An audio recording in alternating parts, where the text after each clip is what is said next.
Some people rehearse their acceptance speeches in the mirror. Others imagine running into their first crush at a high school reunion. But for celebrities, that dream moment is trickier. The people they look up to are often the very ones they end up sharing a red carpet with. And sometimes, no matter how many blockbusters or platinum records they've racked up, they're still just a kid again, grinning in the presence of someone who once felt larger than life. It's the kind of moment that cuts through the fame, the press schedules, the image control, and leaves you with something real. You see it in the way their voice softens, or how their posture changes ever so slightly, like they're standing in front of a poster that suddenly stepped off the wall. That's when you realize whether you're a celebrity or not. A crush is still a crush. Adele, for instance, she's one of the most decorated singers alive, with shelves practically groaning under the weight of her Grammys. But the night she met Dwayne "The Rock" Johnson at the Grammys, she lit up like a teenager at a boy band meet and greet. Someone called The Rock.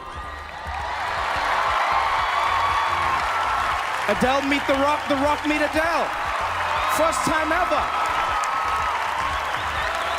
All right, you two get acquainted. We're gonna keep the show moving. This wasn't a planned PR moment. She'd mentioned in interviews before that she'd always wanted to meet him, and the producer surprised her mid-show.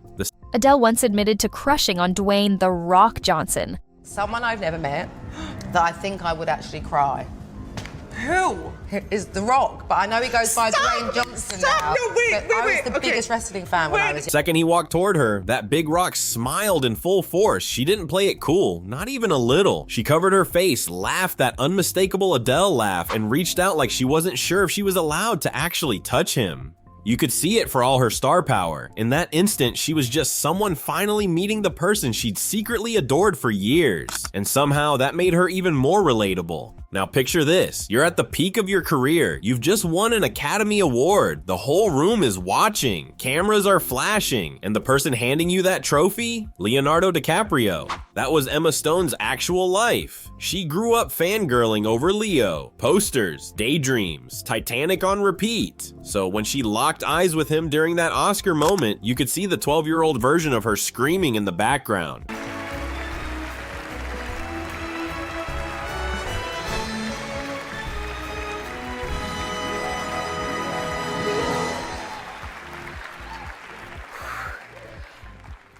Her smile, ridiculously pure, the kind that says, this is happening, right? Like actually happening. And she said it herself, yes, the award was huge, but getting close to Leo, that was the real win. And the thing is, it wasn't about the cameras. You could tell it was pure muscle memory, the kind of reaction you have when your childhood heroes are suddenly 3 feet away. Next on the list is Emma's meeting with the Spice Girl. When she came face to face with the Spice Girls, the very group she'd adored as a kid, she lost every ounce of composure. I can guess who your favorite is. Who do you think my favorite is? Well, there's one named Emma, right? Yeah. Yeah, so and that's so your favorite. growing up, and I was super blonde, and my real name is Emily, but I wanted to be called Emma because of Baby Spice, and guess what? Now I am.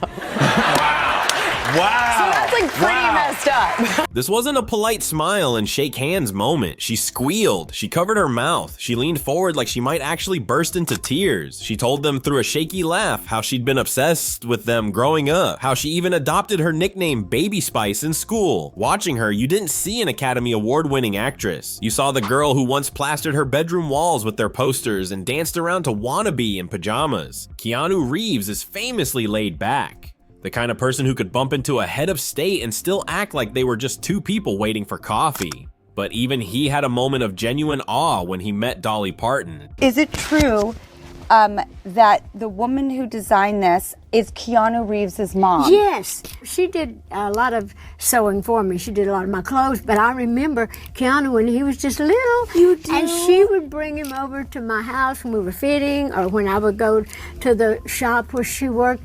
So, and one day, years and years and years ago, I was doing a show somewhere, and somebody knocked on the door, and I wore that for Halloween. You're not joking, are you? No. But Dolly is famously, I mean, how did you... There was some room.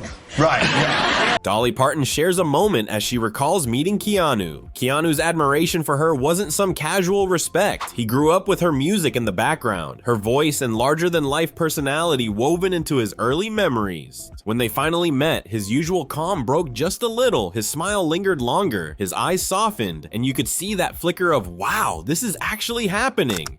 Dolly, being Dolly, leaned in with that signature warmth and treated him like an old friend from the jump.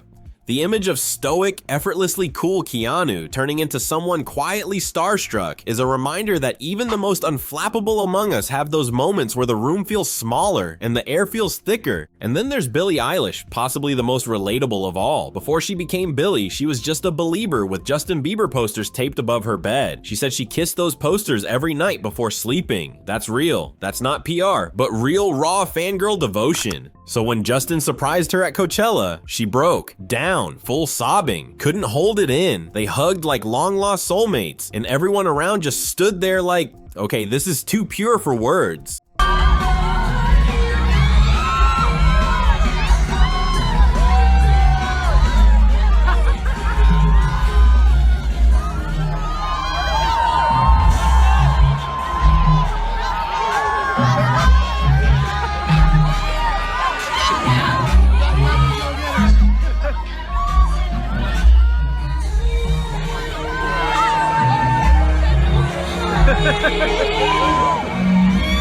And finally, Miranda Lambert. Interviewing Bruno Mars was supposed to be simple. A few questions, some laughs, but Bruno, he turned it into a flirting university. Winking, smiling, dropping charm like confetti. Miranda was blushing so hard, and the cameras sure caught it. You could tell he had her spiraling, and he knew it. Now, Taylor Swift had her deer in headlights moment when Ellen pulled the ultimate prank. Mid-interview, out walks Justin Timberlake, her teenage crush, and the look on her face, like time froze. Swift went from chatty pop star to flustered teen in 5 seconds flat. "This is the best day ever," she muttered, still trying to process the ambush.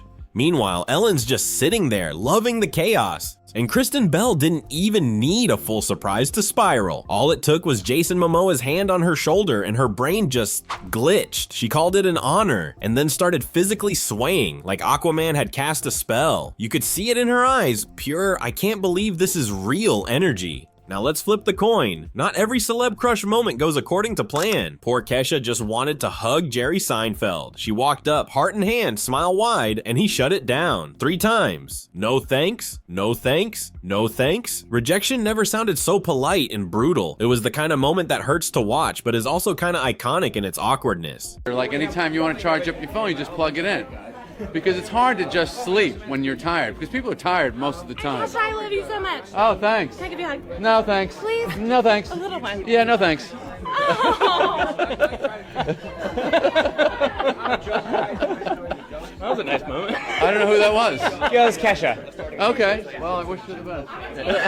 You can look it up. Y'all remember when Ashton Sanders was just doing a standard red carpet interview, soaking in the Hollywood lights, when suddenly Denzel Washington walks by. Now you'd think that's a cool moment, a head nod maybe, a respectful smile. You good? I'm Where you good, from? man. I'm from LA. Oh yeah? Born and raised? Born and raised. I might be doing a movie with you soon, man. Oh, yeah? Yeah, for sure. I'll see you at work. That was Denzel Washington, yo.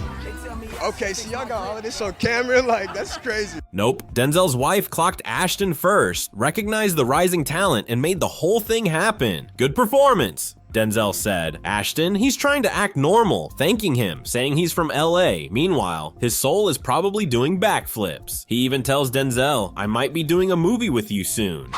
And guess what? He did. They worked together in The Equalizer 2. That moment went from fanboy energy to see you on set real quick. Now, while Ashton kept it cool, Brie Larson didn't. Mid-Golden Globes interview, she hears something behind her, something diva-shaped. Turns around and realizes Jennifer Lopez is standing right there. Brie instantly transforms. She's not Oscar-winning Brie anymore. She's teenage Brie. Her voice shakes, eyes watered. She barely keeps it together as she approaches J.Lo like a kid meeting a fairy godmother. You mean so much to me, she says, nearly in tears. J.Lo, gracious as always, tells her not to cry, but the rest of us watching, already gone. For 50 Cent, the setup couldn't have felt more suspicious. He's sitting there mid-interview when the energy in the room shifts, the kind of shift that makes you think, all right, what's about to go down? He's convinced they're about to spring Wendy Williams on him, and given their long, messy history, history of trading jabs in public, that would have been a whole storm in itself. You can almost picture him bracing for impact, mentally preparing the one-liners and icy comebacks. But instead of Wendy walking in with cameras rolling, the curtain pulls back and in strolls Shaquille O'Neal. 7 feet of pure surprise. No drama, no beef, just Shaq grinning like the gentle giant he is. The whole room shifts instantly from tense showdown to unexpected reunion, and 50, who's used to keeping his guard up, can't help but crack a real smile.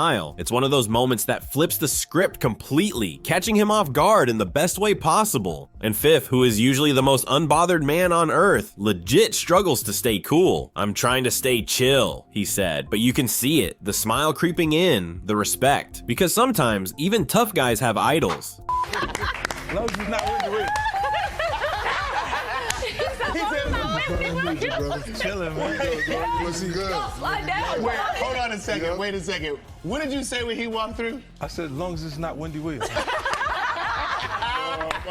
Come on in, Shaq, sit right there. Sit down. I can't believe you've never met. Emilia Clarke, our beloved mother of dragons, completely melted on live television the moment she met Matt LeBlanc. And yeah, we're talking Joey Tribbiani himself. She was on the Graham Norton show, sitting just feet away from him, but looked like she was trying to hide behind her hair. You know that giggly can't make eye contact thing you do when you're dying inside but trying to seem casual? That was her. Now, Emilia Clarke, did you get to Yes. chat with everyone backstage? Yeah, kind of. Did you get to talk to him? Yeah, kind of, maybe. Emilia Clarke loves Matt LeBlanc. Hi. Hi. Actually blushing. Yeah, I just think you're wicked.